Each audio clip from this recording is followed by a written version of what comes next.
Estamos ao vivo? Ready? Okay. Okay. Good afternoon, everybody.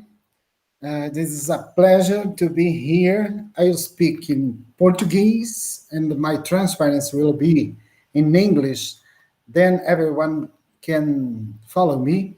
Mm-hmm. After that, I will spend more or less about 10 minutes or so to present the celebration of Professor Khanna, 85 years, the birthday of him. It is a pleasure to dedicate this moment of our school to him, old collaborator and a friend as well. Well, I speak in Portuguese from now on. Go ahead, yeah. Okay. Bom, professor Faki é professor emérito da Universidade de Alberta, em Canadá, e professor de física desde alguns anos na Universidade de Vitória, no Canadá também. Ele vem da Índia e chega ainda bem jovem, em 1958, nos Estados Unidos, para fazer o doutorado.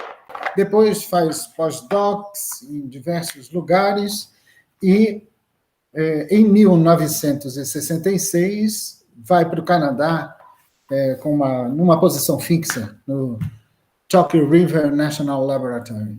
Isso.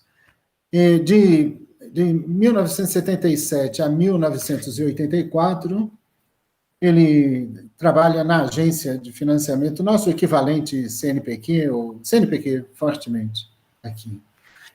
Teve uma participação bastante intensa nisso. Em 1984, ele vai para a Universidade de Alberta e se liga no Triumph, que fica em British Columbia, na cidade de Vancouver, que é um laboratório de física subatômica. Desse mesmo período, ele monta e organiza a Lake Louise Winter Institute. Desde 1984, ele não está organizando mais a conferência, mas ela continua, até hoje, várias pessoas aqui do Brasil atendem essa conferência, tem um forte apelo em física de partículas experimental e fenomenologia. As áreas e as conexões do professor Khanna no decorrer das décadas são muitas, em muitos lugares do mundo, com fortes colaborações efetivas na Índia, claro, na antiga União Soviética, em vários lugares, mas em particular na República Tcheca, onde ele organizou e manteve por uns 8 anos uma escola de física para estudantes, no Uzbequistão, onde ele também organizou várias conferências, que é uma antiga república, um dos pontos centrais da Rota da Seda, um lugar fascinante. Na Algéria, teve colaboração, na China teve colaboradores, ainda mantém muito fortes, na Coreia também, no Japão tem um vínculo longo, inclusive, com as pessoas que estavam trabalhando em 1984 em Alberta. Nesse período, 2 expoentes da física, da teoria quântica de campos, que montaram a teoria quântica de campos, eu vou mencionar, o professor Mezawa e o professor Takahashi. Eles se juntam a esse grupo, certamente eram dos grupos no Canadá, o grupo top, assim, na área de física de partículas e teoria quântica de campos, e um dos mais importantes na América do Norte como um todo. Nos Estados Unidos, a conexão, e no Brasil. No Brasil, eu vou falar com mais detalhes, mas é uma colaboração muito efetiva e há muito tempo. E aí ele vem mesmo no Brasil participando das escolas, a EFRAS é uma delas, o workshop de teoria de campos, que tivemos aqui há 10 anos atrás, mais ou menos, ele tomou parte, foi a primeira escola que teve o primeiro workshop em teoria quântica de campos do país, que foi organizado aqui no centro, foi fruto, ele estava presente, apoiando. Professor Khanna tem sido, um pouco da minha opinião, mas é uma opinião meio generalizada, um dos most influential physicists of his generation in Canada, this is for sure, mantendo uma intensa produção científica ao longo das décadas. Suas atividades foram, eu diria, até mais intensificadas depois que ele saiu de Alberta, que foi para Vitória. Ele se aposenta em Alberta. Alberta é um lugar muito, muito frio, Vitória bem mais acolhedor, muito mais, assim, do ponto de vista de temperatura, muito mais razoável para se viver. Aí também havia um laços de família, dos filhos e etc. Enfim, ele acaba indo para Vitória, mas eu tenho a impressão que aumentou a quantidade de trabalho depois do seu retirement. Right, Professor Khanna? Ele está no Departamento de Física da Universidade de Vitória e ele recebeu ao longo dos anos, desde 93, ele vem recebendo sistematicamente estudantes de doutorado, no doutorado sanduíche, por exemplo, e pós-doc aqui do Brasil, pelo menos desde 1993. Aqui tem algumas cenas do Canadá, um inverno típico do Canadá, uma foto do campus. As áreas incluem Nuclear Physics, Superconducting Physics, Quantum Field Theory Foundations and Applications in Particle Physics, Mathematical Physics, strongly connected with Lie groups and Lie algebras, and a symplectic structure. This is again him. The main achievements, I can say, that is, Professor Khanna has more than, I don't know exactly, but more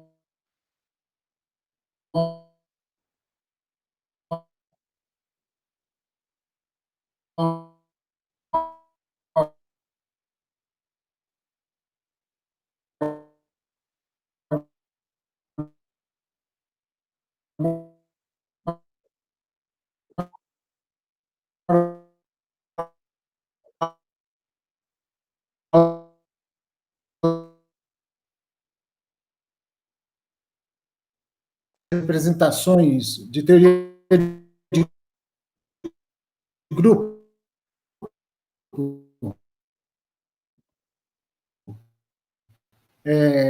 em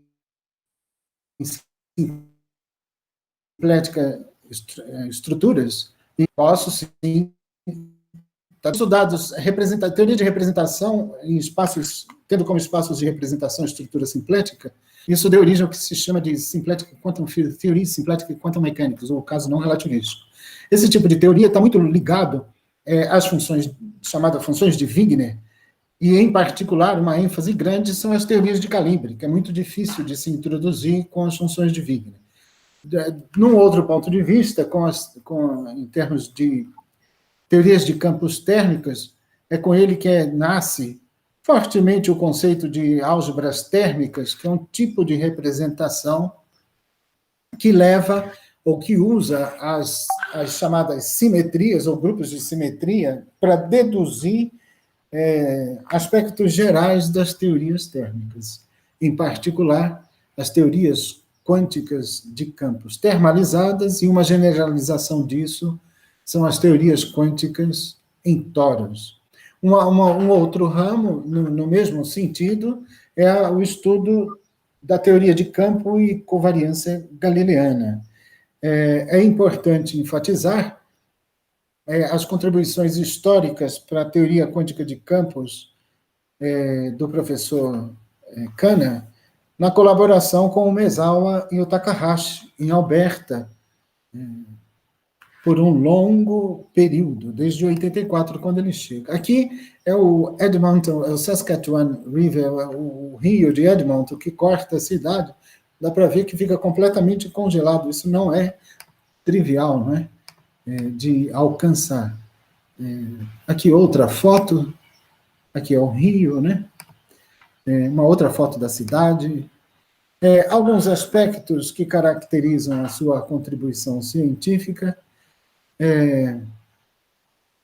A possibilidade para ele, me parece assim, de olhar para o mundo tendo como uma estrutura fundamental uma ontologia para o mundo, as estruturas de simetria. Sempre é um ponto de partida de reflexão. Então, isso é uma base do trabalho do professor Khanna, assim, uma espécie de selo do trabalho do professor Khanna ao longo das décadas de trabalho contínua. Alguns aspectos outros definindo a sua vida, eu poderia dizer a sua esposa, Swaraj, a gente a chama de Raj, enfim, acho que ela realmente compõe a vida dela e a nossa própria, quem vem interagindo com ele durante esse tempo inteiro. A outra é a sua visão humanística e muito generosa para o mundo e para as pessoas.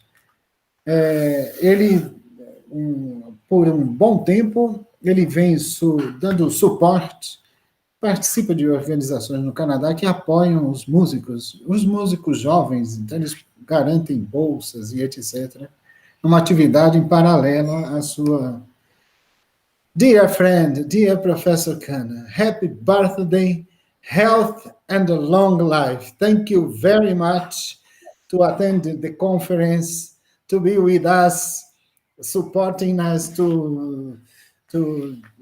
well, to have been done with us lots of things. And you are supposed to talk about, and the pleasure to be engaged with you in these adventures is quite interesting for me. Thank you very much. I'll change the transparency now, just a few seconds. Yeah, Thank you. Okay. Thank you all. Thank you. That's good. Thank you very much for your comments. Yes, I can start talking too.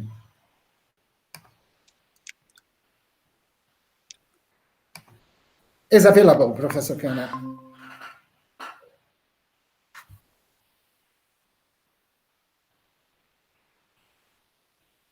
You can start with. I can start? Yeah, for sure.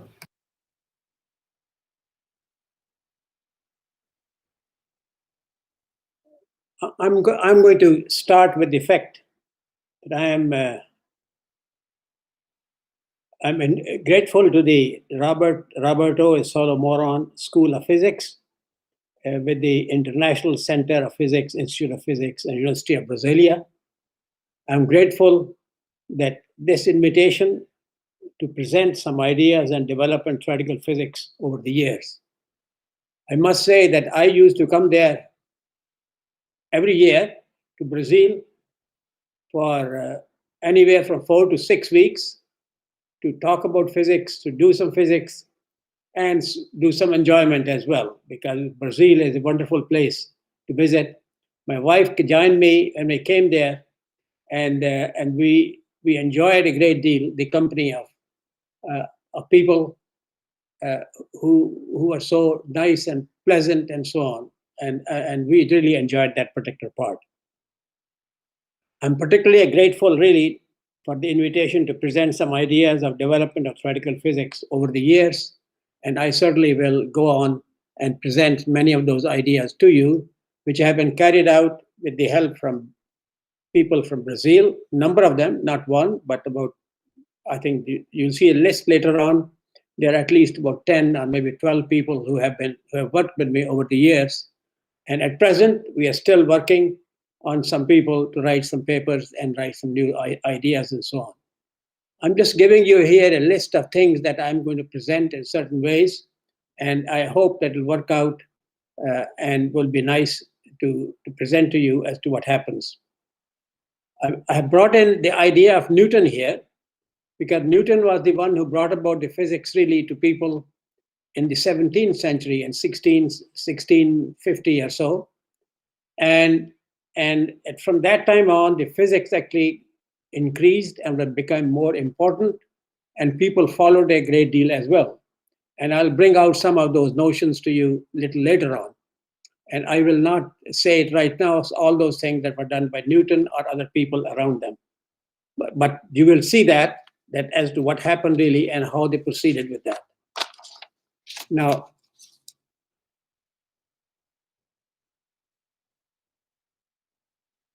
if you will sort of move the page. Can I move the page? Yeah, next page.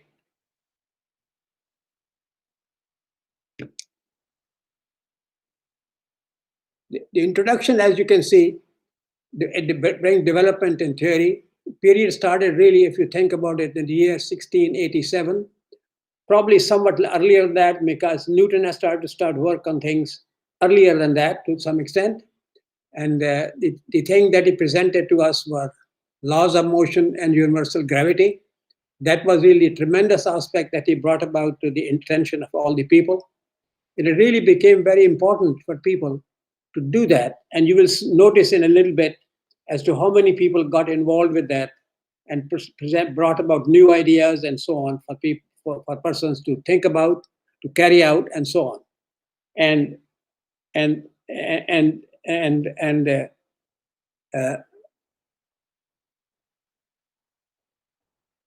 So to undermine the structures connecting Newton to contemporary physics is the notion of symmetry. It's gone too far. Yes. As much as possible, I spare you detailed calculations focusing on concepts and applications. The first part of this presentation is an overview about central concepts in theory of motion. And the second part is devoted to more recent developments that I think many of us are actually quite well aware of. Now, the first one, of course, as you can see, from Newton to 20th century, it's a long time happened. And I'm going to give you a brief idea as to how much development took place in that period. And the things that basically happened was mechanics, general theory of motion. That was the ideas of Newton. And the blast of all theory of motion since then, including problems associated with chemistry, heat, and biological systems as well. Now, if you change it, some development aspects in the mechanical theory were causality, implications being equations of motion and symmetry structure, and these elements are sometimes hidden in Newton's Principia. Next, please. Now, this is the Principia that was put together and was translated by, as you can see, Andrew. And I want to just give you on the next page a statement as to what happened. Now, if you look at this particular aspect,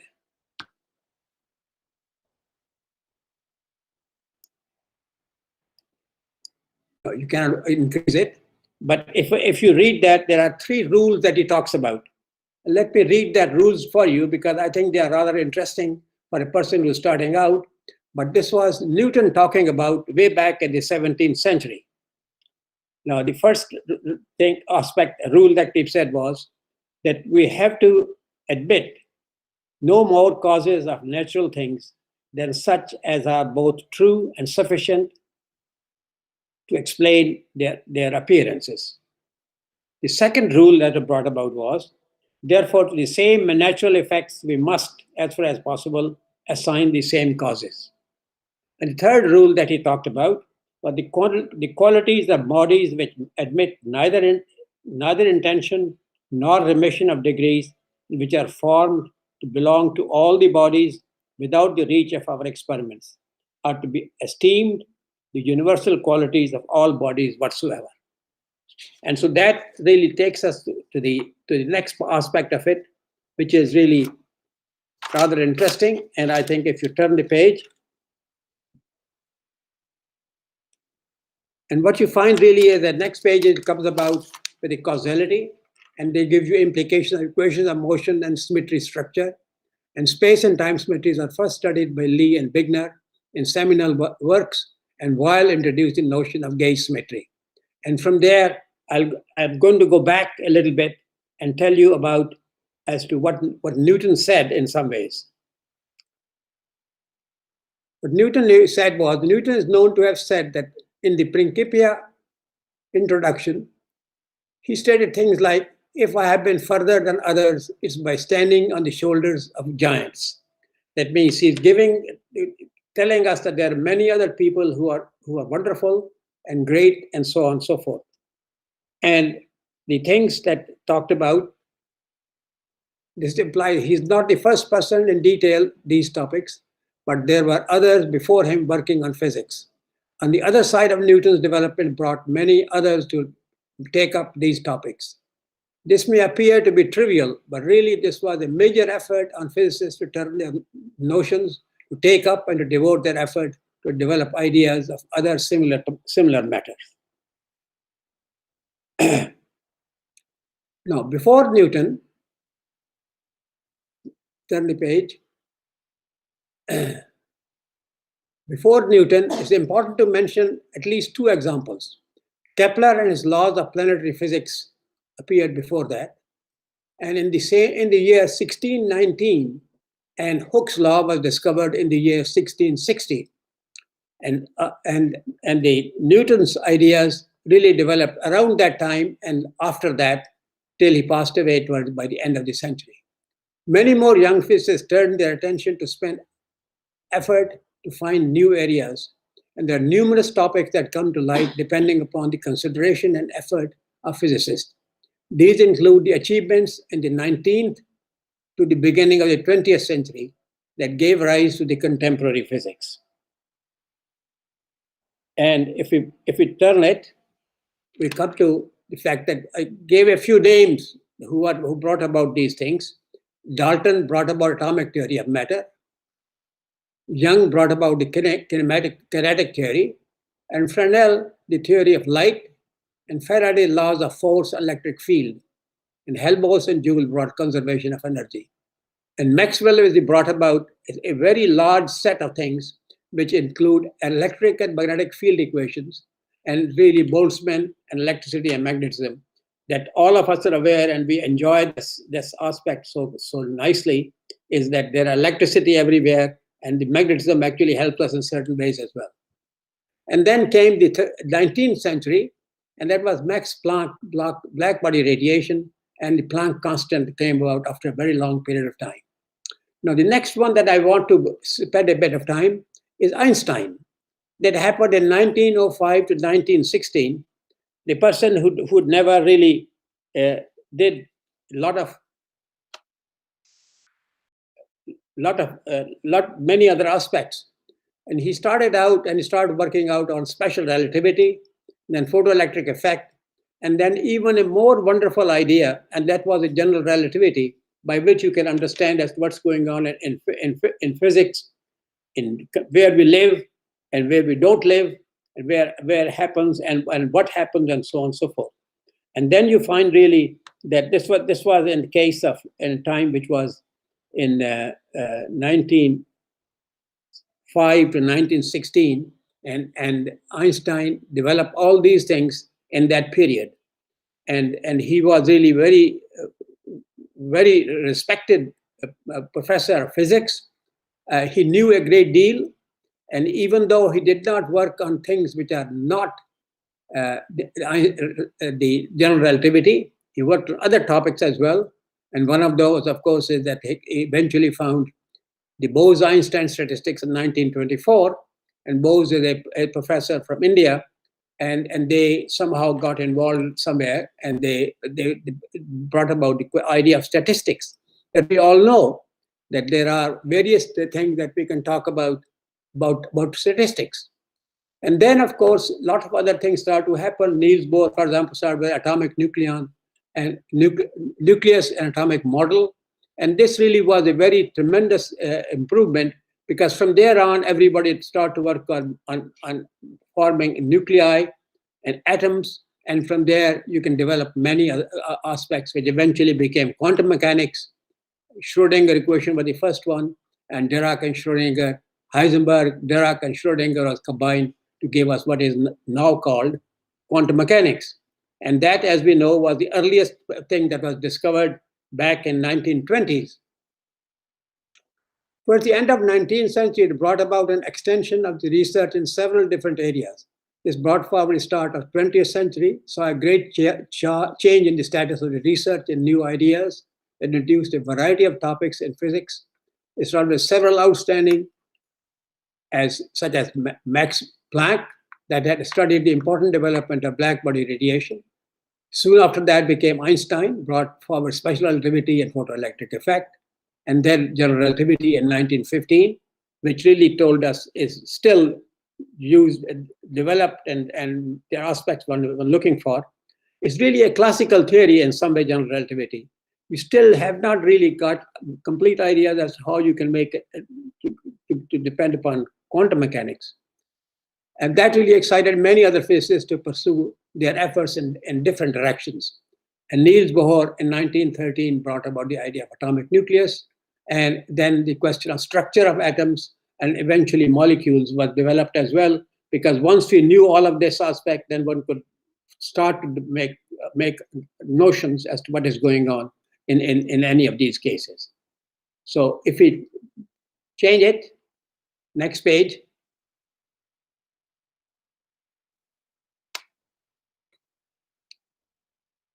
So in 1924, a statistics was developed by Bose and Einstein that eventually led to the study of fermions and boson statistics. That there are two separate ones. Fermions are the ones which are half integral, and Bose are the ones which are integral, or 0 or 1 or 2 or 3 and so on, which really expanded the notion of the two distinct statistics that was studied later. Later, a development of Schrödinger relativity theory that was called quantum mechanics. And we know quantum mechanics was the first one that in the early stages of our life, when we started as students, was the first thing that you learned was the quantum mechanics. And then as you learned the quantum mechanics, then as you grew older, then you learned more complicated aspect of quantum mechanics, which was relativistic quantum mechanics, and so on, and then even develop further as you did. And as you will see a little later on, and later time, this became much different and much more interesting in some ways, but also detailed. All this became an important field that brought a large number of well-known physicists to enhance these ideas, such that new directions for extending new topics in physics could be accomplished. It's important to point out that persons working in chemistry found some of the ideas developed for physics were taken in that discipline. This brought this area of research to chemistry, including this notion has been an important state of that discipline. So you see the development happen all around, actually, if you want to think about that.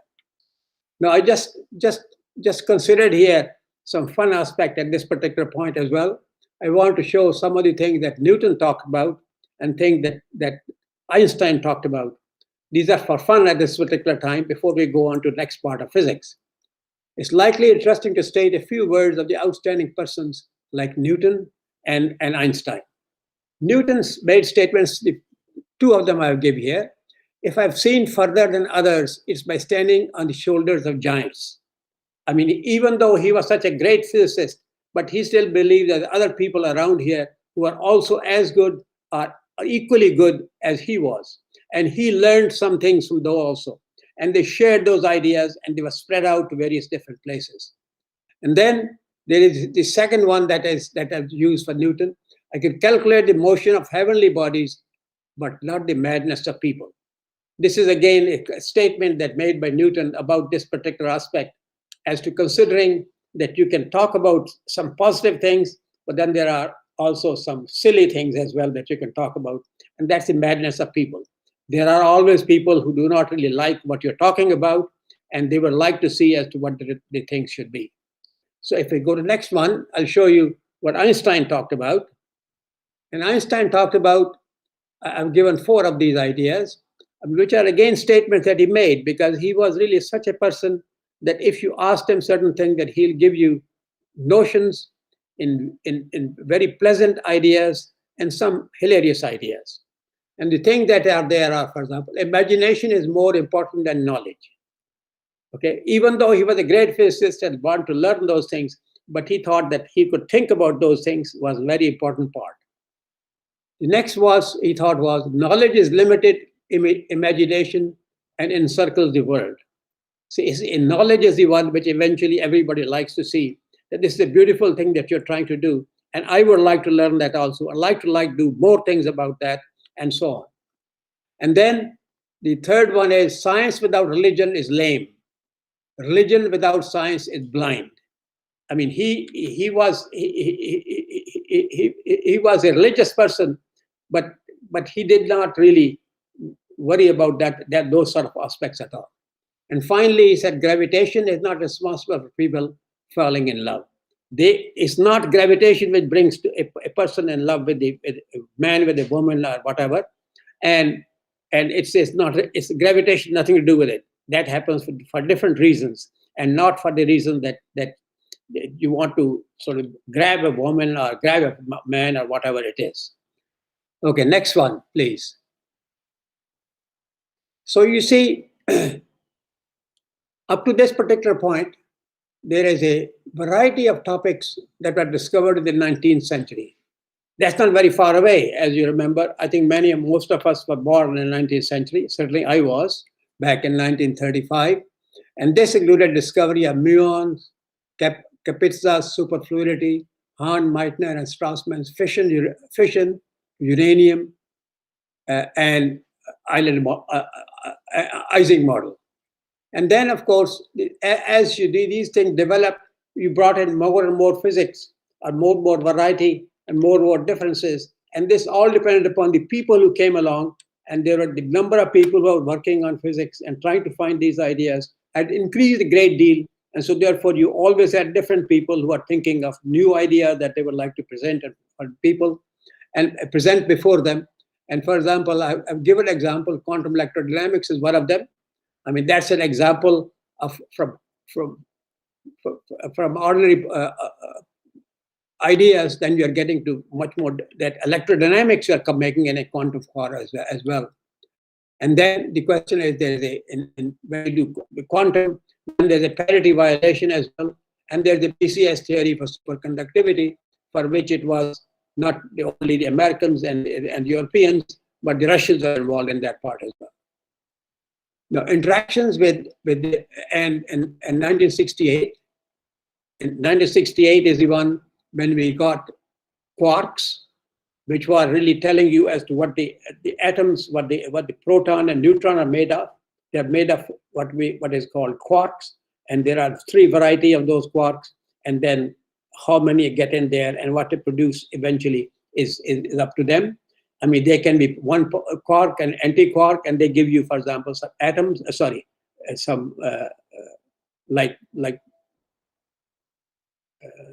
Photon and so on. And then, of course, there is the question of Young-Mills theory. I mean, theory that were developed was only dependent upon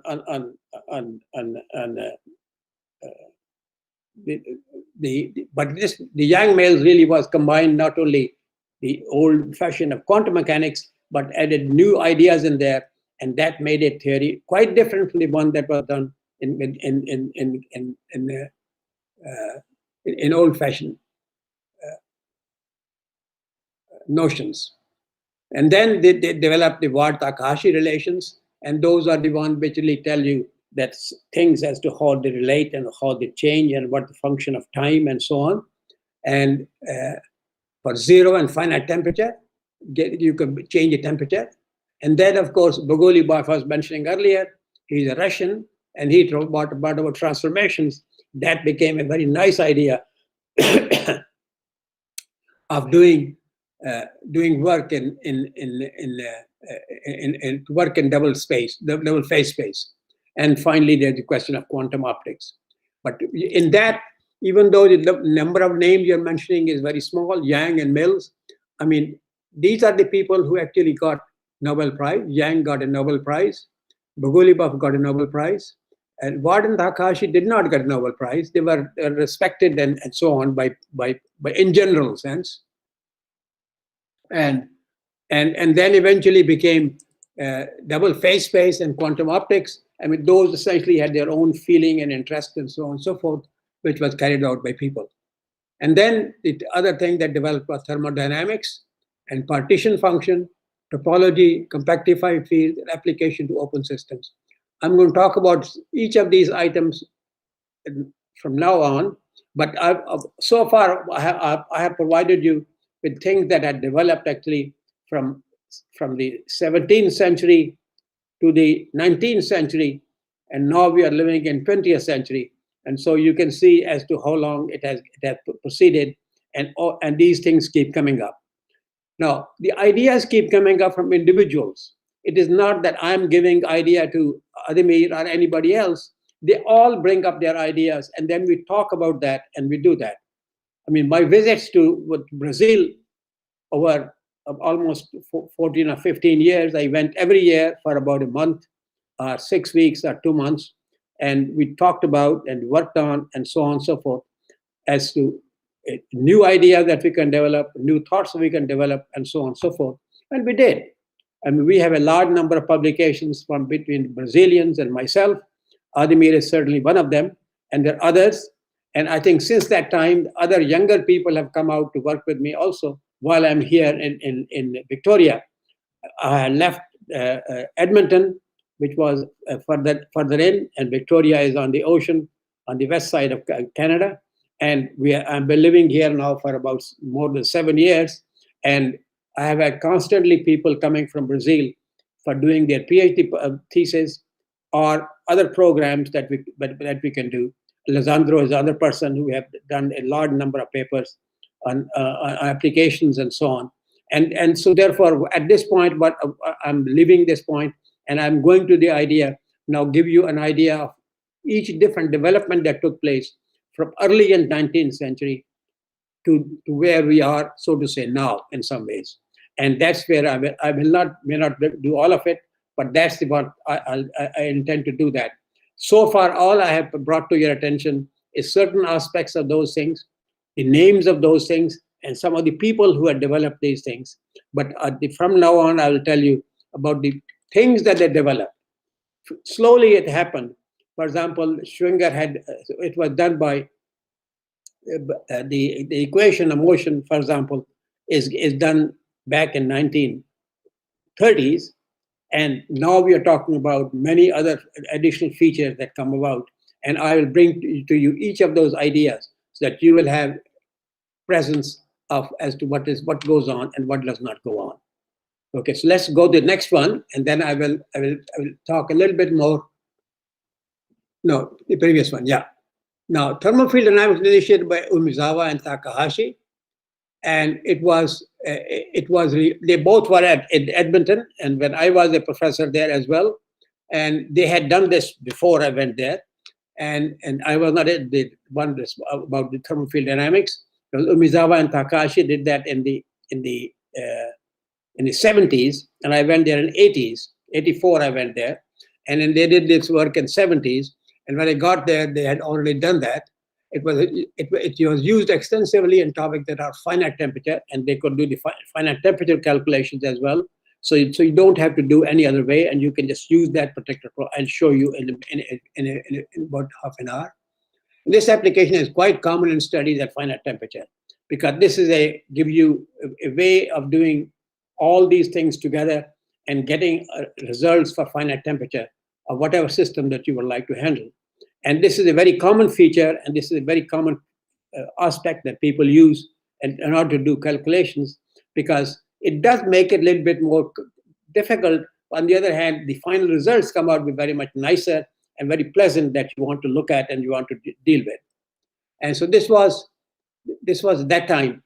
And then after that, it came the studies in the 21st century that discovered, which is the present one, where we are living now, older people like me and other younger people as well. And we are watching as to what things were discovered and what are the areas that we can even do further. And that's what I certainly notice many of those people doing that additional work and seeing as to what happens with that. Now, for example, the things that they are noted here is the Quadrilateral Plasma, for example, is one of them. Discovery of tau neutrino, discovery of Higgs boson, which is the new one that has been discovered. And finally, there's a gravitational aspect, which people are doing more and more, but still there are things that are not known very well, and that we are still trying to see as to what we can do. All the physics that we know, all the different aspects that we know, out of that, how does gravitational become really the right thing to think about, and how you proceed with it, and how things change as far as gravity is concerned. And then there is the more recent one is the waves and black holes. Now people are talking about black holes a great deal. And so therefore, as you see, the new ideas of physics are developing, and the question really comes out to be, are all of those useful to us, and how useful they are to us, and how nice they are, and how effective they are. This all gives us a lot of detail about the various ideas that have been discovered over the years. Underlying all these developments here is a central notion of symmetry. And that's what from now, as you'll see, different our area of field that we work with, and the symmetry comes in any of those ideas. And that's what I will show you next.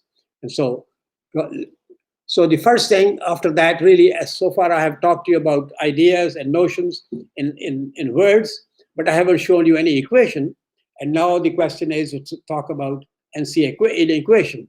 And the first equation that was developed really for particle physics was by Schrödinger, and he talked about what is called non-relativistic quantum mechanics, which basically tells you about particles, you have free particles that are moving around. And then, of course, once you have that, then you can talk about those particles hitting each other and producing new ideas. But this is the simplest equation that you can get, is this particular one, the time dependence, and also the three angles, three coordinates, x, y, and z, depending, and m is the mass of a particular particle that deals with it. Because quantum mechanics has got, I mean, you put in two particles of different masses, and then this m is the mass of one of those particles. And this is a Schrödinger field, and this Planck constant comes about a long time later, 120 years later, old. And Millikan in 1916 brought in this aspect, which was h, which is given here joules second. And nowadays, see, for instance, the page of the National Institute of Standard and Technology, and you find that h really comes out to be 10 to minus 34. This was at the beginning, 1916, but now it has become much more nicer. It is 626 and so on. Many more decimal places are there. And 10 to minus 13 is still there, and joule second remains there. Two aspects have to be taken into consideration. The first time is the space-time symmetry of the Schrödinger equation, and that is the old one, which is the Galilei group. This is the one that was done by Schrödinger at that time. And the second one is the weight-induced interaction, and that's the gauge group, because in that you put in not only the particles, but you put also interactions there. And therefore, then the whole thing becomes more complicated, and you have to do a lot more work, calculations on your paper or a computer now. I mean, life has become much more simpler than it used to be when we started way back when. I mean, I still remember doing the calculations on a computer with cards that I had to print and then put it on the computer and then see if it's correct or wrong. And that's the way life used to be. But now it is a different thing. Now we do beyond that. And the computers do some of those calculations for us. Now the symmetry. Now let's just talk about symmetry. This is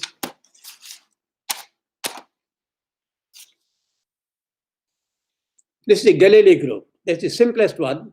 This is the one which is non-relativistic, and that is the one that Galilei discovered some time ago, and adapted later on to become a mathematical physics where you can calculate things for particles and so on and so forth.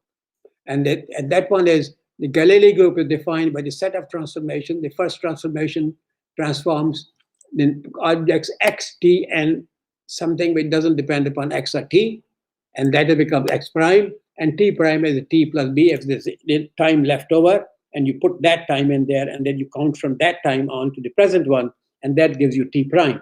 And t is in the one that keeps changing, and b is some fixed point, whatever the value happens to be. R describes the rotations, capital R here, and the v is a velocity, and so it has the values v1 of three directions, 1, 2, and 3. And Galilei boost is what we're calling in this particular aspect. The generations of the Galilei group are given by H, which is Hamiltonian, is a generator of tau. P is the momentum, which you can write down as this triangle, a generator of S. And J is the angular momentum, a generator of R. And K is the generator of V. And this is the gradient again that we are talking. These are the gradients, the gradient and gradient. This is R goes with it, and this gives you the quantity, which is J. So therefore now you have got to the point where you can make into an algebra, the Galilei algebra, because now you have got a set of operators and you can see if they can commute and what happens if you commute them. And these are the one Ji with Jj, and J leads you to epsilon I Jk and Jk, and then J also does with K, which is the momentum, and J and P, and K and H is the Hamiltonian, and so they give you these commuter, and these brackets essentially tell you that this is the Jij minus Ji, and this is Kih and Hki, and so those are the things that you get out of this Lie algebra, and then you work with those things to be able to get some physics out of that.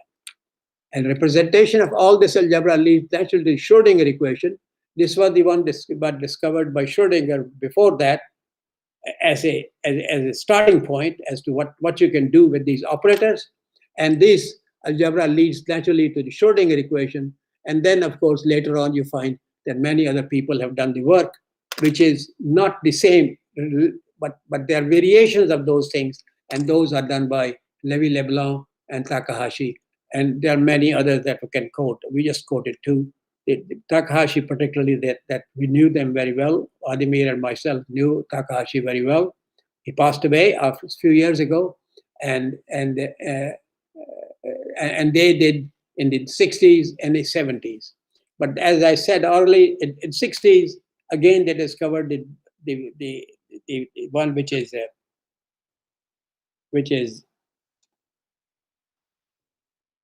yeah. Okay. So let's see the next page, and that gives you the gauge symmetry. There's the interaction, but so far there was no interaction there. Now we are going to put interactions in there. And the Schrodinger equation as a field theory can be derived from the Lagrangian. You use a Lagrangian of this type, gradients of the psi star, this is it, and psi, and this is the derivative of psi t and psi star t, and this is Lagrangian, and therefore which are h bar in there, because you see we already discovered h bar earlier by people, and that becomes a part of this thing because it provides as to what you want L to be, what notion should have, and h bar includes that particular part, I believe. This is invariant by the global phase transformation. That means the gauge transformation, and therefore psi prime is that, and psi star prime is that, is a minus I and without I. Lambda is a constant.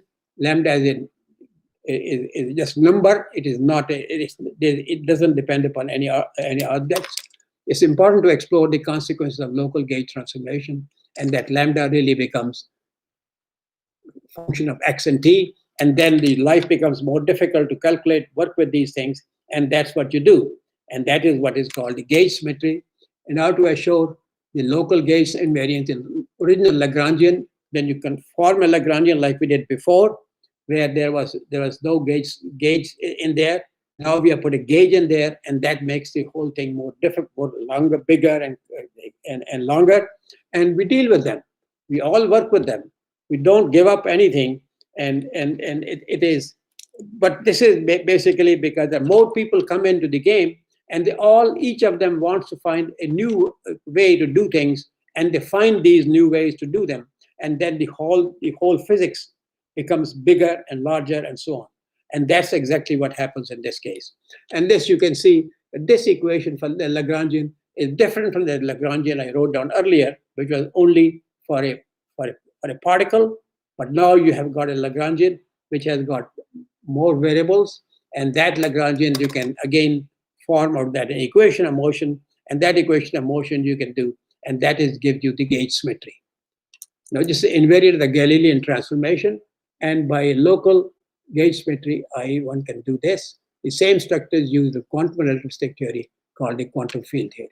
So you see, once you start this, then you have got now a structure made, and you can use this structure in very different forms of operators, and then you can get there and find the results as to what's going on. So this is the beginning of that, the gauge symmetry, and you find here that you have got the Lagrangian actually has included an A in there, and A is an operator which appears also, and brings in additional part of physics in there as well. And so this becomes much more complicated physics than it was in the earlier one. And so therefore, and this is then A is the one gives you the interaction, and that is the one that's doing that interaction, because A and psi was the one that we already looked at, and A is one put in there, and a V here, and they both act as transformations, and you can get the gauge symmetry coming about there. And this structure is used in quantum relativistic theory, and which is usually called as a quantum field theory. So quantum field theory is about as important, is much more important, because now you're going into areas where you're going to learn a great deal more. It's going to extend that and can use it for other problems also. And that is the important part of the whole thing. Because as you can see, as you are changing your equation that you're starting with gauge symmetry and ordinary symmetry and so on and so forth, and what you're finding really is that you can now apply these things to different parts of things that you're dealing with. I mean, it is not simple, but it is a part of the whole physics. And as you keep doing that, you learn more and more mathematics as to what you need to do, that you need to learn, and you make it a part of the whole system. Now, the standard model for the particle physics is now what you're looking at relativistic space-time symmetry. So far we are talking about particles which are not relativistic but are non-relativistic. At low velocity they were traveling, and therefore wrote down the equations for those particles. But now we are going to talk about models in where the particle physics which have a high velocity, and therefore the equations that you need to deal with are very different as well. And that's precisely what's going to happen. Now, what you find really then is that to be able to do relativistic, what you have to do is you have to get Poincare group or the inhomogeneous Lorentz group, whichever words you want to use it. Those two words have the same meaning. And Poincare group is a general one, uses that name, and you use that, or Lorentz group, either one is fine. And then you say plus translations in the Minkowski space. Now the space you're calling it as well, Minkowski space, and general transformation written in this particular form, that this is in one place, the other place, lambda and ART1. They're talking about that making the symmetry. And so the determinant of lambda, which is in here, is 1, and then the general symmetry are m mu nu and pj. This is as you can see, two variables, x and 1 over x, x and 1 over x, and this is the momentum. So these relations are checked by observing that for the Lorentz group we have this S acting on fx leaves you, I mean, S of lambda is this quantity, which is, and this thing acting on this F takes you that the X that is then sitting in there becomes of this particular type. Because this is M is the same as given above. Can you leave the back one, please? Yeah, this M is the one that coming here, and this is the one omega mu nu becomes a scalar, and this you put it together, and this goes into X. These act on X, and they make it in this particular form. And for translations, this is Lorentz group, and this is translations becomes the same way, that this goes on this, and this becomes function of x mu plus a mu, and this was f of x, and this f of x plus a mu. Okay, now you can change. So now what you have got is now you're getting into much more bigger process areas and so on, which is the Poincare-Lie algebra. And now M we defined a moment ago, and now you can see as to how you can make a commutator of M, mu nu and sigma, rho sigma, and that leaves you this form, and this with P sigma with momentum, M mu and mu nu and momentum, and this gives you these expressions. And so therefore, the unity representation of this algebra give rise to equations of motion describing quantum relativistic particles. You see, now we are going further and further. We start out with some particles, and first they were not moving very fast. They were non-relativistic, and now they're moving faster. So now we are doing relativistic ones. And so therefore, the algebra that you're finding in this case will be more complicated. But it is, again, there are similarities, but there are differences as well in those two aspects.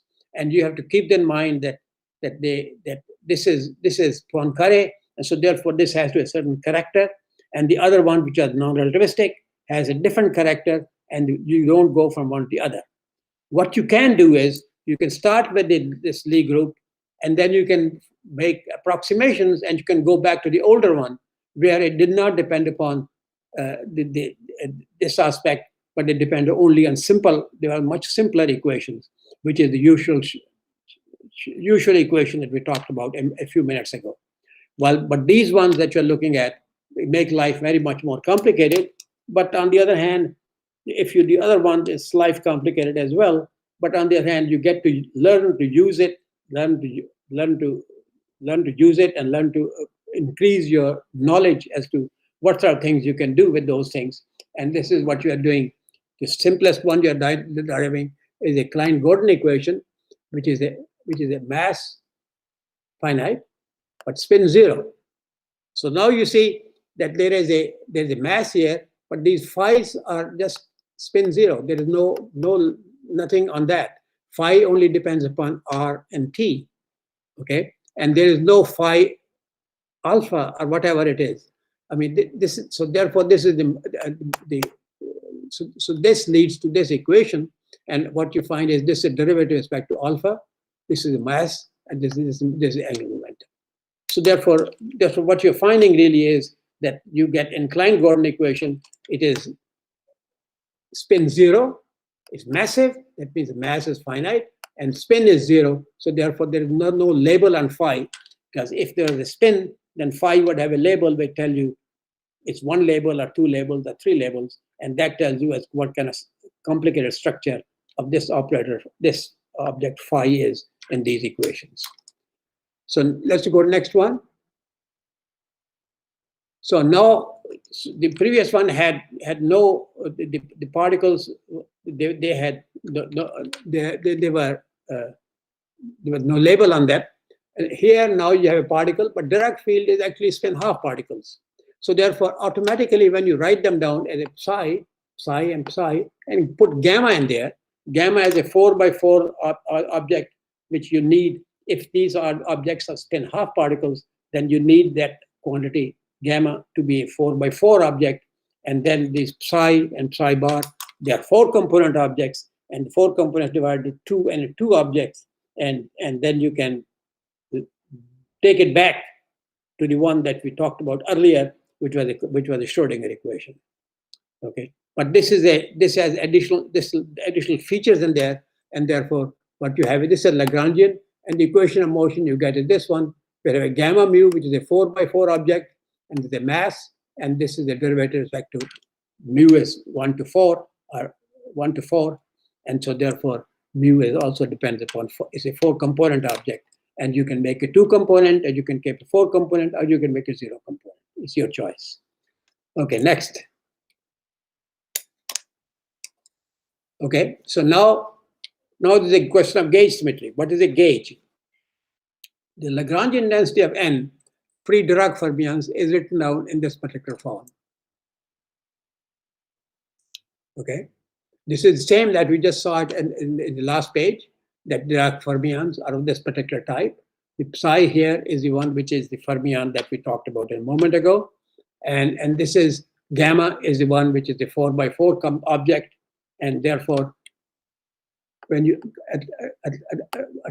do this, then you find that these pieces you can write in this particular form as well. That means you put an I and a j on these objects, and then this becomes delta ij. This is psi I, and this is a mass, and this gamma is a 4x4 object that comes in there as well, and you can make this into simple equations. 4 equations, you can work in that particular form, or if you know about how to use gamma and so on, then you can essentially use just gamma, and you can get the results of that one as well. So these are free theory. That means they're not interacting with anything else. They're just by themselves. And you're talking about as to what that theory looks like. And following developments of Schrodinger field, we look for a fermion interacting field. So in the Schrodinger case, it was no spins on the particles, and now you have got spins on the particles. So now what you've got is a fermion interacting particle theory, and the Schrodinger one was there's no spin on that.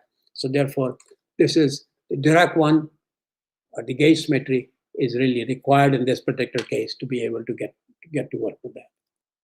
Okay, next. Okay, so now you see, now what is happening is that we are increasing and making life more difficult for people, students starting out, that you learn about the ordinary Schrodinger equation, then you learn about the Dirac equation, then you and now and earlier they were abelian, and now you're going to go to non-abelian, and so therefore there's another group come up that non-abelian is one, abelian is the other one, but there's a relationship. But eventually, what you have to find is that if you are non-abelian, then your wave function is non-abelian, and so on and so forth. So you have to be very careful as to how you deal with. They cannot be exactly the same in both cases. The fermion one and the abelian one and non-abelian one will be different, and that you will notice here, because this is depending upon uij, and psi bar is this, where lambda r space-time coordinate, g is a constant, and these generators satisfy the Lie algebra.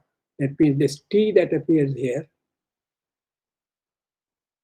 is a non-abelian gauge group. These are the one, and then this Lagrangian actually looks like this, where this is it looks very similar to what we did for the other case, except the fact that what you have here is a D, and there's a mass here, and the D actually comes out to be of this particular form, where this quantity here, A mu, is this one with a T that I wrote down at the very beginning, this one here.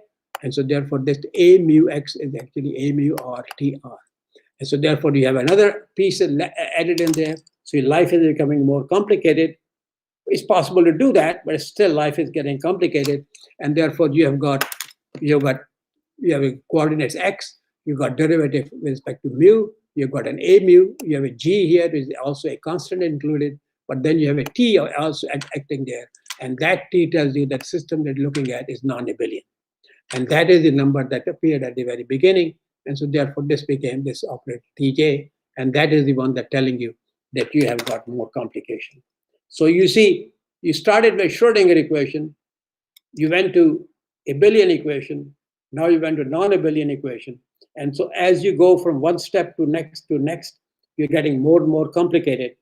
I mean, they can be done if you learn how to do it from one to the next, then you know that the old equation and the present equation, there are relationships, but they are not that simple. And therefore, what you are seeing here is non-abelian is telling you that there's a T here, and that T has components, because that R has 4 components or whatever, and then this thing has 4 of these R's, and that's what are these here, and that's what, and so on, and that's how you work with these things. And so therefore, the talking about non-abelian and abelian, they're very similar, except non-abelian is more complicated than the abelian one is. And the abelian one we already talked about, and non-abelian one we just mentioned actually. And so therefore, what you're finding is, now you're finding that your life has become more complicated. On the other hand, your knowledge has become much stronger, because now you find variations that of those things. By the Schrodinger equation, then we found the abelian group, now we found a non-abelian. So there are 3 different varieties of things that we have found. And in dealing with physics and with particular areas, then you find that you definitely have variations of those things. And you have to worry about them, and they will make life more difficult, but it's possible to work with them, because you have to just learn to do from first one to next one to next one, and see as to how those things change and what the magnitudes will be and how they will appear and how you will work with them. And this is part of the thing that you have to learn as to what's going on and so on. But once we have done this one, now you can essentially go on and see as to how you can deal with them and how you can use them for doing various calculations. So for example, what is given here is the fact that it's a U1 gauge theory, which is a quantum electrodynamics, that what you have is that there are particles and they're photons, okay? It's electrodynamics, so there's the photons in that case. So what you have here is there's a photon and this is a vertex of these two particles and photon between them. Okay, and that you will write down. No, leave the previous one, please. Yeah, and this one tells you that this quantity is at this corner here. These two particles interact with this one. So therefore, what you have is this E gamma mu is the one that sits here. E minus E gamma mu nu is a vertex. And then the fermion and a photon. In that case, you have a fermion coming in. The fermion stays, it emits a photon, and the photon comes back to the particle. And so that is another way that you're doing that. And then for the third one is, there's a photon comes in, and the photon can break up into two particles. One particle, one antiparticle, one going this way, the other one going that way. And so therefore, this goes that at this point, there are two particles coming out, one going there, one coming in. And here, they join again and give you a photon.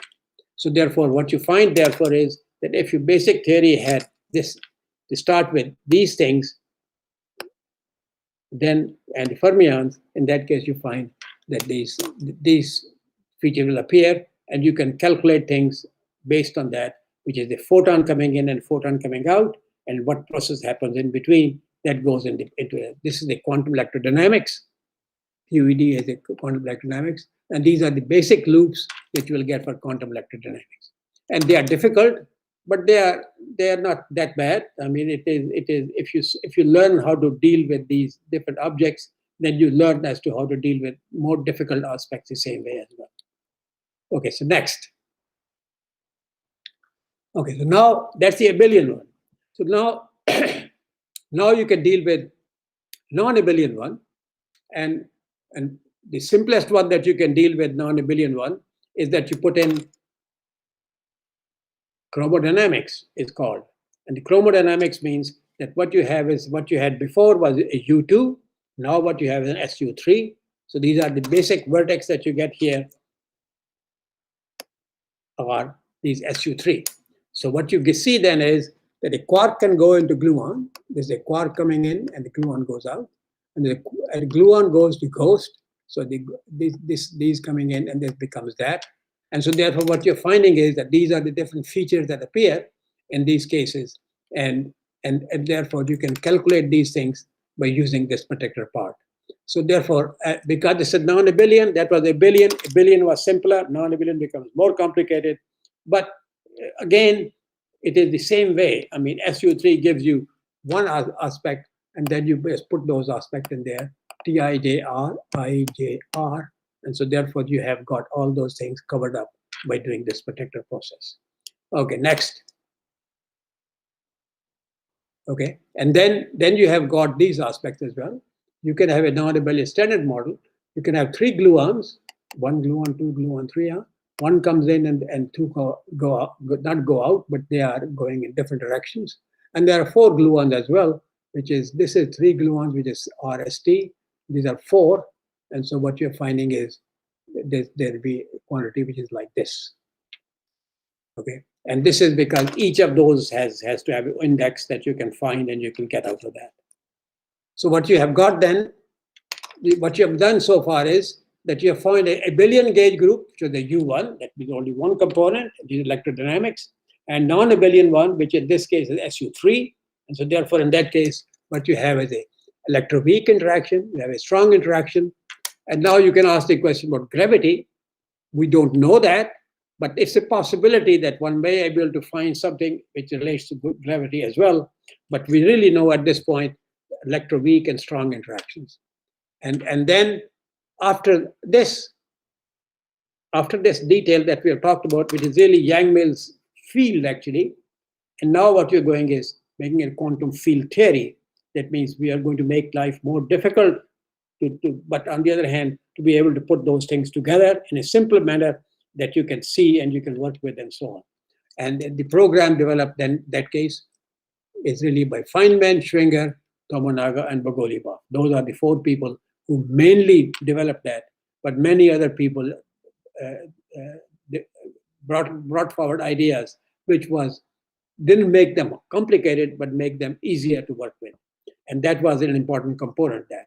So you see, what we have done is, as if you now think about that, that we started out with a simple Schrodinger equation, and we formed a field, and then we have gone with Yang-Mills, that means which has got third one, and so therefore what you have got then is we have done 3 different types of fields, and they're all different. But you start with a very simple one, you go to 2 difficult ones, and they all can be written down in terms of these these ideas. Okay, next.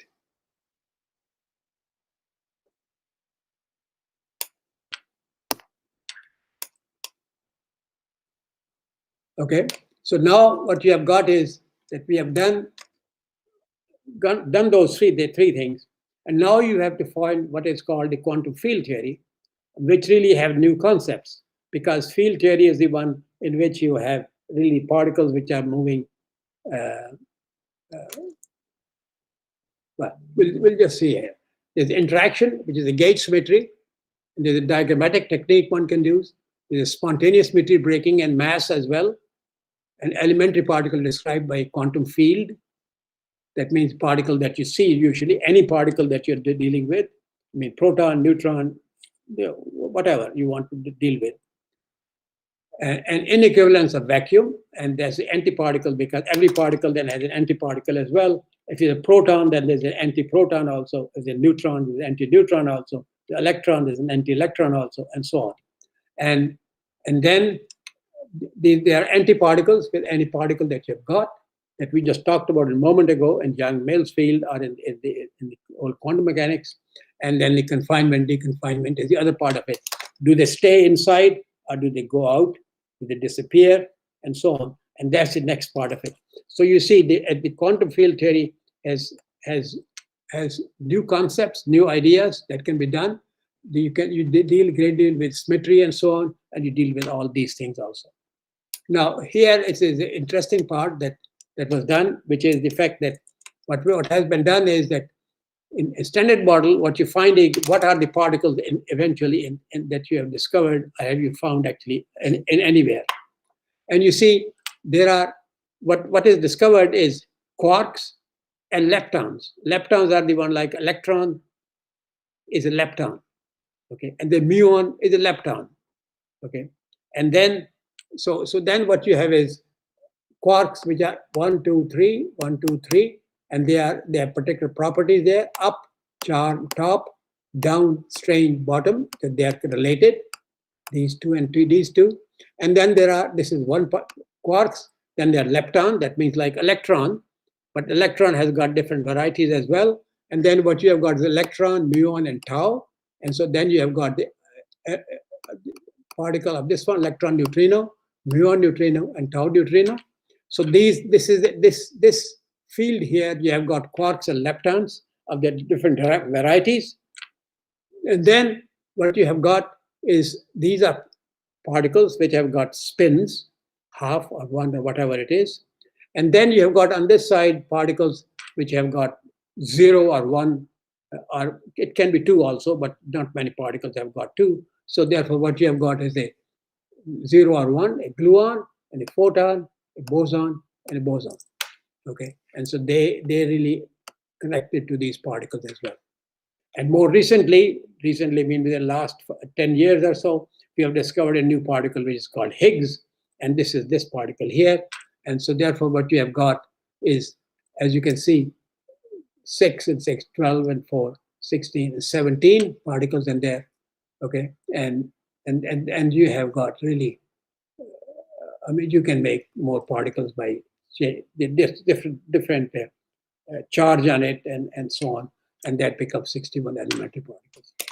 But one thing we haven't got so far is the fact that gravity is present as well. We talked about it at the very beginning, but the gravity produces what is called as a graviton, which is an analog of a up charm and top, or it can be a gluon or photon, but it is not. We don't know that, because graviton does not produce a particle of that particular nature. And so therefore we don't know anything about it. Can we find some particles or some behavior as to how you can do it? Well, I mean, I would say it is it is not completely out of place. I mean, it's likely somebody will come up with the idea as to what that particle would be, which will tell us as to what a graviton is and how does gravity becomes of that particular nature. So far, we don't know that that does that. The gravity actually changes into these small particles that can flying around. But on the other hand, since we've done a lot of physics, we sort of believe that we may not have found it, but it's probably there somewhere, that we will get it if we wait and wait for this to show up on its own. And one fine day, you will get up and you'll say, I found something. And that will be the graviton. Okay, so that's, having seen that, now the question is, now the gauge fields, now let's look at that. We already talked about their problems still remain that are not done, but those will all eventually, one has to learn more about them, and somehow those things will develop. Gravity and graviton there's no unification. We don't know. There's a question mark there as to, we don't know at all as to if we can make gravitons or no. I mean, gravity is there, but the graviton is supposed to be like a photon. It is not. We don't know that there's a graviton there. We haven't seen a graviton there, or have not been observed, and observed in the sense no experiments have done to see it. So therefore, that remains. There remains a problem. And then there is a confinement and deconfinement in hadron matter. That means you can combine them together or you can separate them. Okay, and these are the mechanisms by which this thing happens. And then you have a particle-antiparticle symmetry. That means for every particle, there's antiparticle. That means if you have a positive proton, you have a negative proton, and so on. And then there is a quark-gluon plasma. Now you from that first one, particle-antiparticle, you have gone to the contents of these particles. You have quarks and gluons. And so therefore, what you have got then is the quark and gluon plasma. And that is estimated at some estimated temperature, which is about 200 MeV. You can have a plasma of quarks and gluons. But this is very high energy, as you can see. And so it will be unlikely you will see it. But on the other hand, one never knows these things. And finally, so far, we have talked about these particles, but we haven't talked about temperature. Okay, and that is the question that actually Ademir and myself and others have done a great deal of work, and that is really thermal effects. Thermal is temperature. So you have to find these particles, and all the particles that we have seen, which are fermions, gravitons, not gravitons, but any other particle that we have seen, the variety of them we have seen, electrons and photons, electrons and particles and so on. So therefore, all of those particles can be at finite temperature. We can heat them. We can well, I mean, all of us are familiar. You take a water and put in a pot, put it on fire, and it starts to boil. Okay, and that is boiling is from thermal effect. The fire that's underneath produces temperature, and that temperature goes into the water, and the water initially when you put it there was flat, and then starts bubbling, and that is really the thermal effect that's happening, and therefore those effects are you can do that. You have to introduce temperature everywhere, and then you will be able to talk about thermal effects. And thermal effects can be in equilibrium or in non-equilibrium. When the water is boiling, it's non-equilibrium. And there's a thermal effect if it's in equilibrium, if something is at finite temperature and just sits there and doesn't move and doesn't change, doesn't go to something else, and that is your thermal effect. And you can have that as well. So there are two possibilities: equilibrium, non-equilibrium. And I think we are going to talk a little bit about that. I think I've done it for about an hour, but we can do it for another. Go ahead, Ademir. So now what we have done is that so far we have been looking at particles and their behavior, and there was no temperature in that case. And now we are going to talk about things that there are thermal theories, and there's some symmetry aspects in there, and that is what in literature is called thermofield dynamics, because dynamics is because they can move and they can behave with each other, and in fact, what we have noted here, everything is thermal. That means almost everything that we do. I mean, you stand outside in the sun, you feel the heat. Okay, and so it doesn't mean that you can, wherever you are, you can feel the heat. You can sit in your room and you can still feel the heat, and you can find a near fireplace and still feel the heat. So therefore, that is the one that is really an important part. Everything is thermal, is that we stated next one. It's a third law. That means everything becomes heated, and then the question comes: validity of thermodynamics. Okay, and that is really from this size to this particular size. That means it is valid almost a very large part of the system. So let's look at the thermodynamics and thermal fields, third law. Okay, they're quantum fields and temperature. Okay, and so that is the one that eventually comes to. We have talked about quantum fields so far, and now we are adding temperature to it, and therefore you will see that what this does to this particular system. Okay, in 1950s, so what we have then, there's an imaginary time and a real time. Okay, an imaginary time is the one that Matsubara talked about in talking about physics in 1955. Okay, and after that, the work was done by these Zawas, Izawa, Tomozawa, Umezawa. Okay, I mean, I knew Umezawa very well. I mean, he was a professor at University of Alberta, and Ademir knew him as well briefly, because he passed away soon after Ademir had come there, within a few months. But I knew him from 84 to 93 or something when he passed away. So I had a chance to get to know them to some extent. But let me, maybe I should give you a story here, which is an interesting part. So sometime in early 90s, I asked Umezawa, let's go, and there was a meeting in Russia, and let's go to Russia for the meeting, because they invited me. I have been there many times to Russia for meetings. So I asked Umezawa, I said, let's go together. And his wife and my wife and four of us went to Moscow for the conference. And we enjoyed a lot. And then one day, I told him I'm going to go to, what is that place? Yeah, we're going to go to the ocean on the left side, on the west side of that place. And we took a train from there to go to that place. And the train really took us there, and we stayed there. But anyhow, the one thing I was going to mention to that is just a story, really, in some sense. So my wife and myself are there, and his wife actually had a problem with his eyesight, was a problem. It broke and so on. So they had to go and get it fixed. And while we were there, a couple of relatively young boys came over and asked us to come for dinner at their place, because their father was very much interested in the Indian people. So we both went there for dinner there, but their father actually somehow got sick, and he was in the hospital when we got there for dinner. And they were there. And the boys told us that the father was so happy because he went to India only to find that they had actually some relationship with the Indians living in India.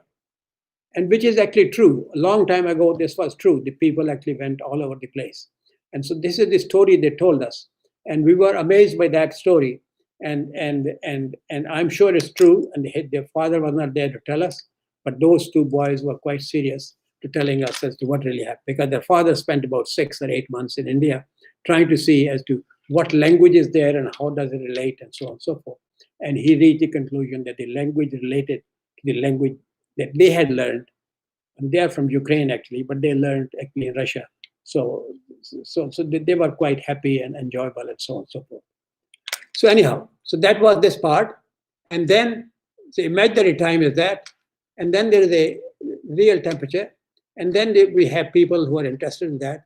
There's Schwinger, Mahantapa, and Keldysh. They did the work in 61, 62, 65. And Takahashi and Umezawa started in 1975. And what they called was thermofield dynamics, because they developed a new method of working with the dynamics at finite temperature. And so that's what we're going to look at briefly.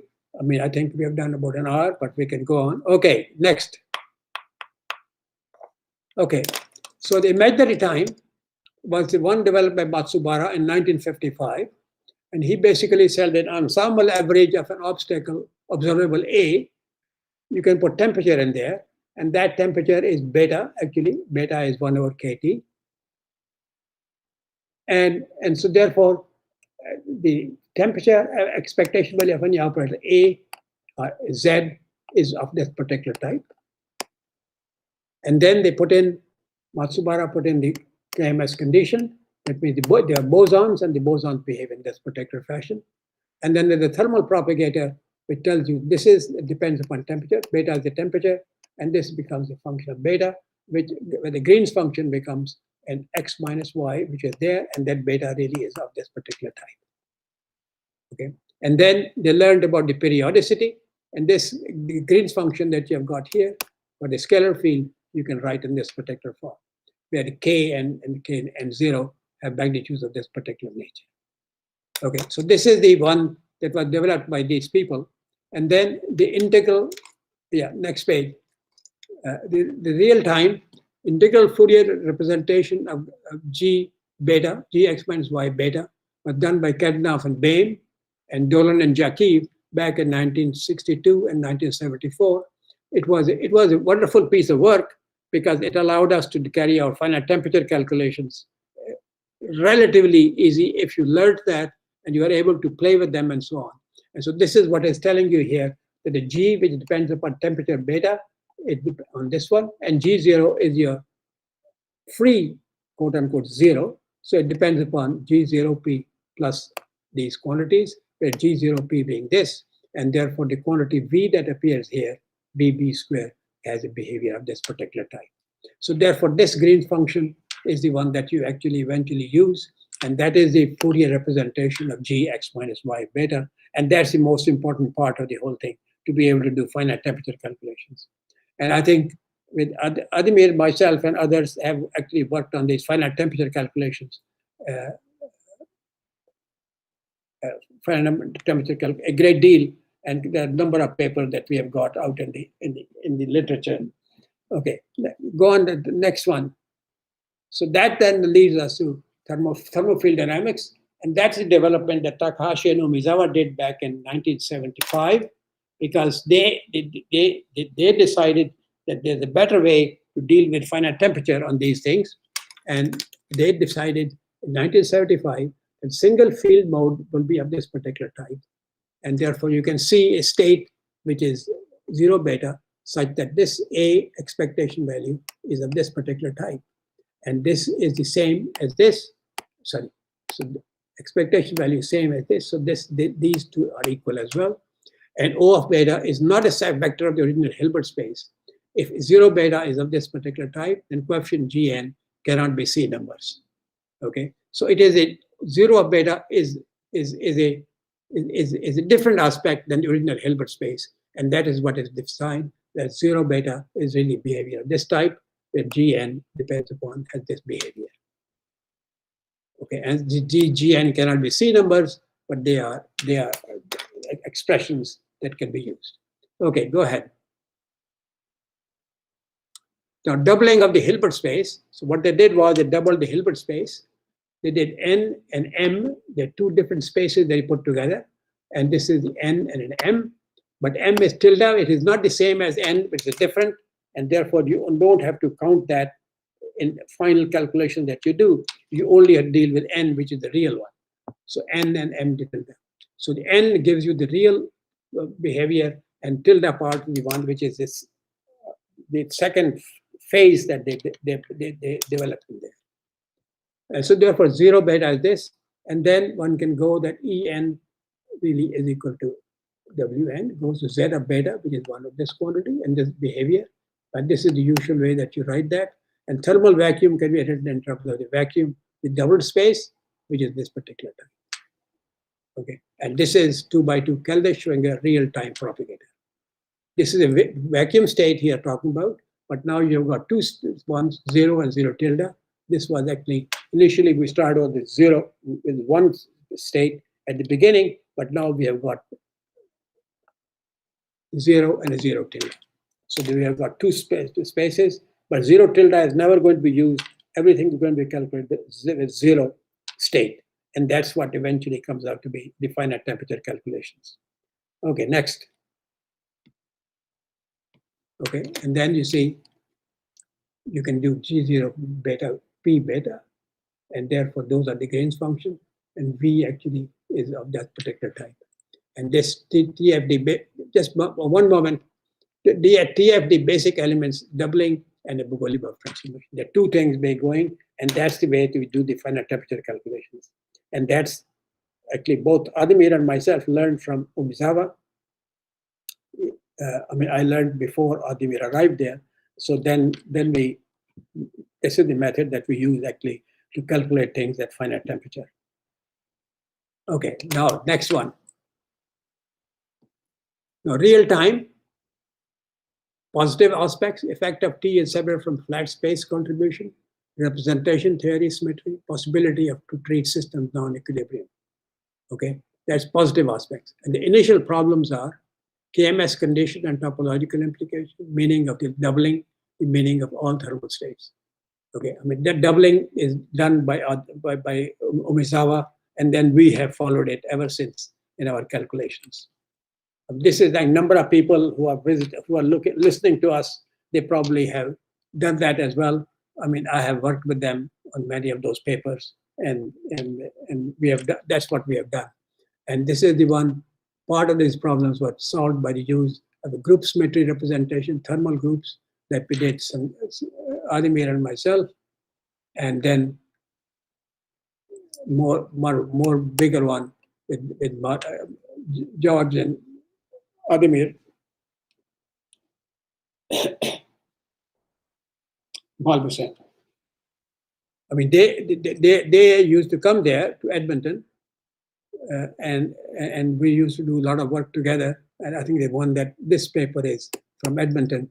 This was done, 2009 was done in Edmonton, 2014 was done in Victoria, where I'm sitting now. And so there are two different papers actually. The 2009 is in Edmonton. Okay, next. So now we're going to talk about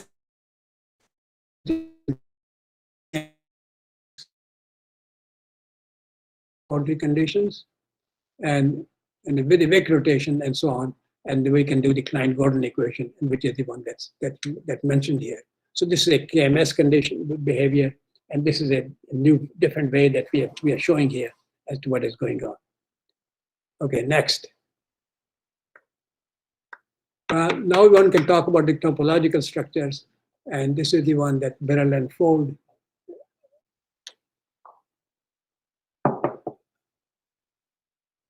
and quantum field theory, and generalization is this one, and this is again that we did in 2002.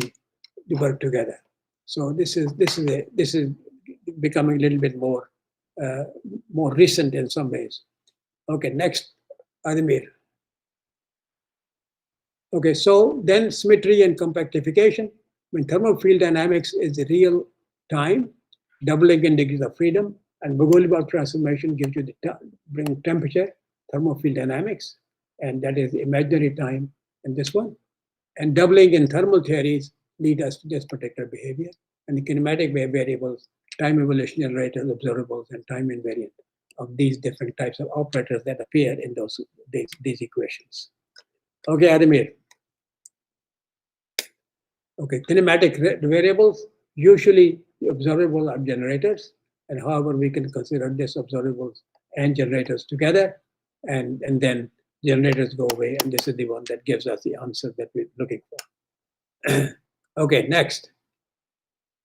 Now we're getting into Lie algebra, and Lie algebra is the one L is of this particular type, where I goes from 1 to S, and there's a thermal part of it where both Li is combined with the finite temperature part of it, and those give you more complicated relations. These are A hat, and A and A hat. A hat is the one is invariant subalgebra and physical condition, and these C, D, and E actually are constants, which are sort of say numbers that appear in that particular case. Okay. Yeah, now you can talk about rotations and spin, and therefore these are the spin variables, and in this case, these C, D, and E are really all epsilon that we're talking about. I mean, this is we're talking about spin only, and first talking about the other aspects of rotating particles. Now the quantum systems are this one, A tilde. This is the normal one. This is the second that we put in there. There are now two spaces put together, one the usual one and another one. The other one we don't use, but we use it find temperature part only, and the results are always found in terms of A sub I. And so A sub I and A sub J are this. And these tilde and tilde are a separate one, and these always are equal to 0 because the tilde ones do not really contribute to that one. They are able to make us mathematics easier and simpler, and that's what is called a Bogoliubov transformation in temperature, vacuum, and condensate.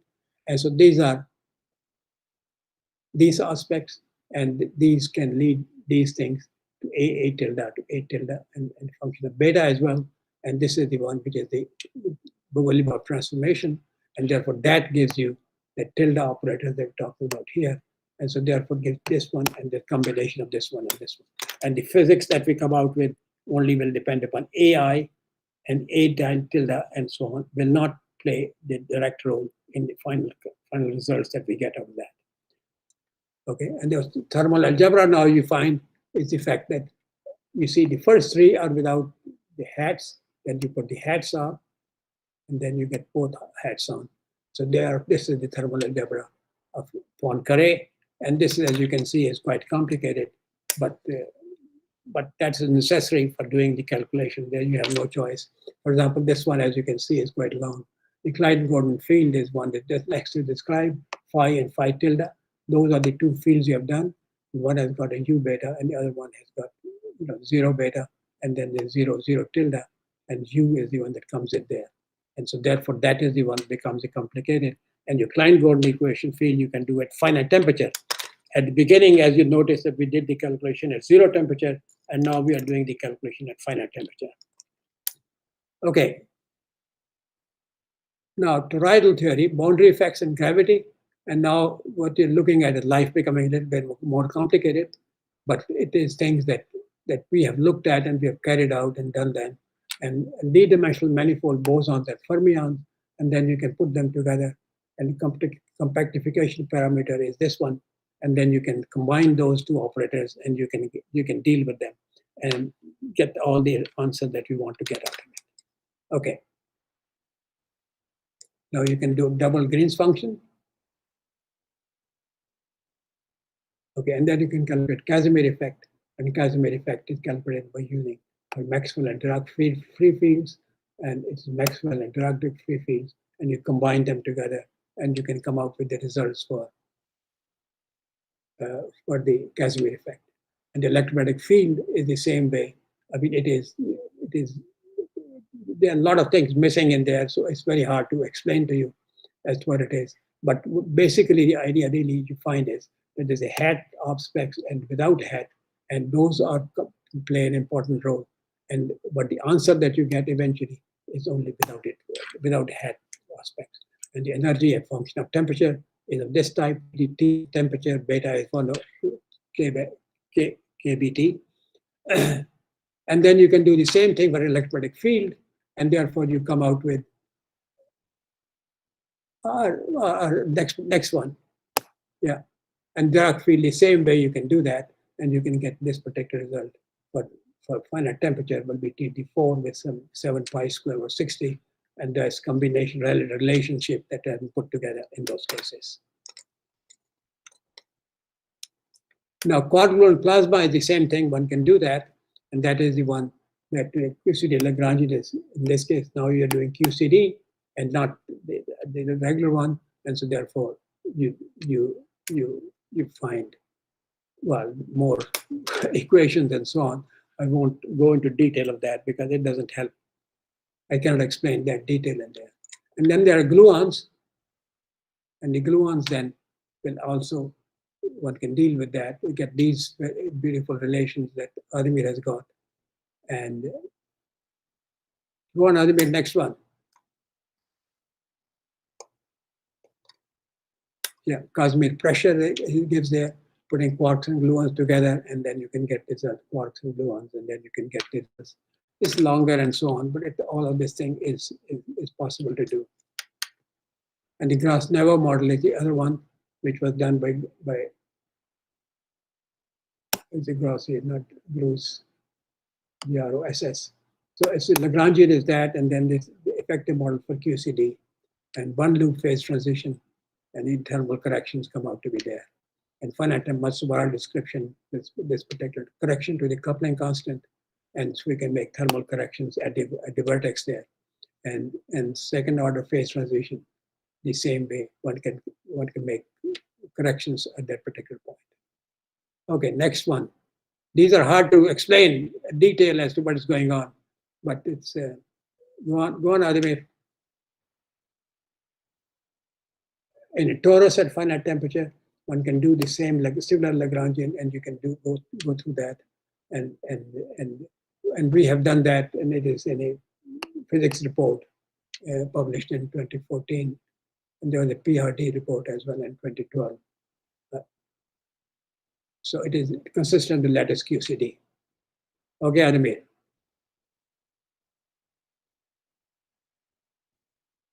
So what you have got then is that you can have condensate, some new trends, thermoalgebras, and Feynman rules, generalized Matsubara formalism, and you can proceed with that, and you can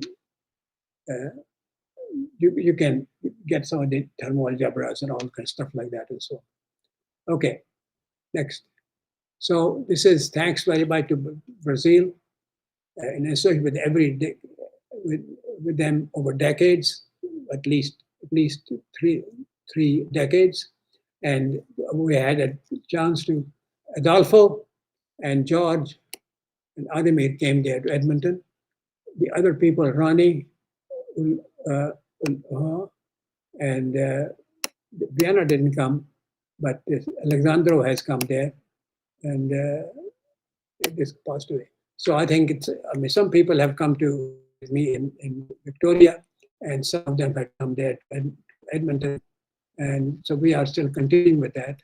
I mean, particularly right now, Alexandro Santos is the one who is working with, and Sergio and Ronnie. Those 3 or 4 are still working with me. And I mean, I don't come to Victoria, to Brazil anymore. I mean, but I had a great time for spending first 15 or so years, and I enjoyed it very much. And I'm grateful to all of you and to Ademir that gave me this chance to be able to present some of these ideas to you and to tell you as to what we did and so on. And just leave this here. And this bibliography is this one. These are the people who have done this, some of the papers that you can deal with. And our talks are really based on these 2 papers that we have done, that I've showed you now, and the details of the beginning as to how things started and how they proceeded. I mean, it is really a great result, actually, in the sense that if you look at the Newton, I mean, you find as to where he started, and you now look at as to where we are. And I think it is it's a skip for almost 300 years of getting not me alone or Ademir alone, but this is the physics community actually have taken all this from what he got way back then 3 centuries ago, and where we have brought it at this particular point, which is very interesting still. I mean, I think I'm getting old, but I still enjoy doing these calculations and publishing and so on. Ademir is not quite as old as I am, but he's getting old also. So I'm not sure how many years, but it's a fair number of years down from here. So thanks very much. I appreciate that. And that's all I've got to say. Thank you very much.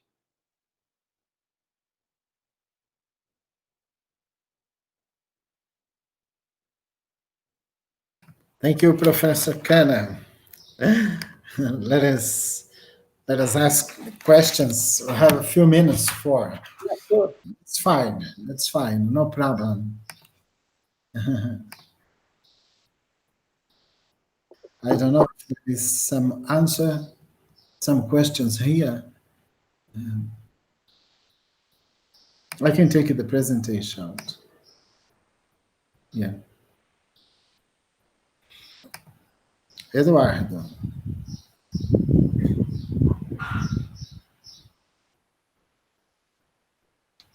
Yeah. Okay.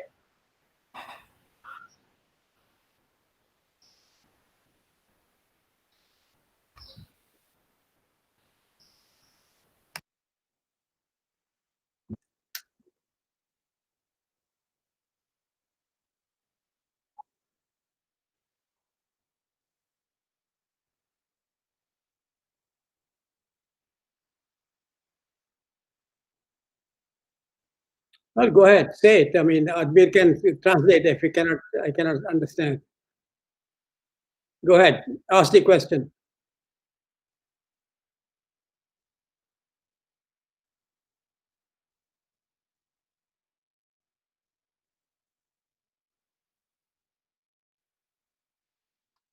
What is the question, Admir? I can't hear.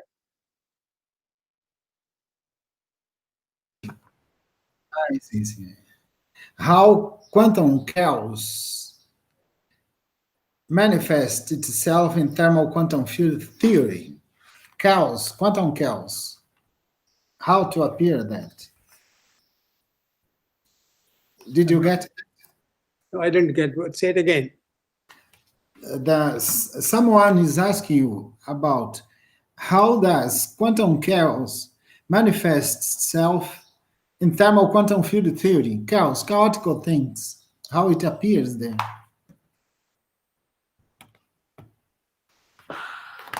It's frozen. My image is frozen here.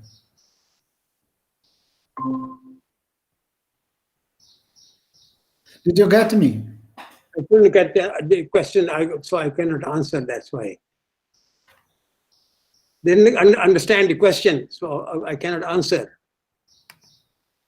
Say it again. I can understand what he's asking. Yeah, he or she, I'm not sure, but doesn't matter. Doesn't matter. Yes. He's asking how appear a chaotic structure in quantum field theory. Yes. Well, I can try and answer. The quantum field theory is a very non-linear structure. Then, for instance, the standard model, I don't know if people is from Brazil, I think so. I can speak in Portuguese. Alisson, yes. O modelo padrão de física de partículas é uma teoria completamente não linear. Então, você estuda setores, não é como, por exemplo, o modelo de Gross-Neveu, é um setor do modelo padrão de física de partículas. Só esse modelo, por exemplo, o modelo de Gross-Neveu em si, ele apresenta a caoticidade. Você estuda a caoticidade na perspectiva quântica, e aí tem uma maneira de fazer isso. A maneira de fazer isso, na realidade, existem algumas, mas uma maneira de fazer isso é olhar para o espectro de energia do sistema. É assim que a gente olha. No próprio modelo de Gross-Neveu. O outro é olhar para a estrutura de espaço de fase dos modelos ou dos setores do modelo padrão. Então, dá para fazer de duas maneiras. É isso. Acho que é assim, isso é assim que estuda. Aparece desse jeito, absolutamente desse jeito.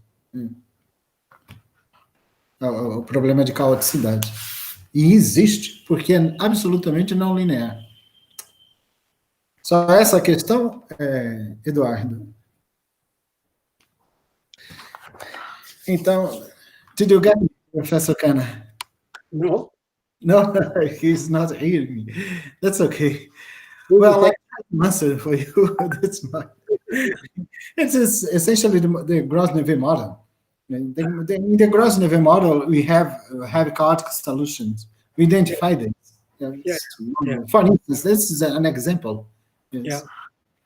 Well, there is no more question. And I would like to thank you again, Professor Khanna, for coming to join us. There is, along the week, many other things to see and so on, to watch and to other conferences and so on. You are, of course, welcome. There is the program you have received. Yeah. And that was a pleasure. Happy birthday. Thank you very much. Thank you. I enjoyed it, finishing that, putting together and so on. So it's that was great. And thank you everyone that attended this presentation. Yeah. It was a pleasure. Thank you very much. Have a good night, everyone. Thank you, Professor Khanna. Say goodbye to Raj. Bye-bye. We see each other. Bye-bye. Please, keep talking yet, so we are all right. For sure. Bye-bye. Take care. Okay, bye-bye. Tchau, Alexandre. Vou fechar aqui, tá?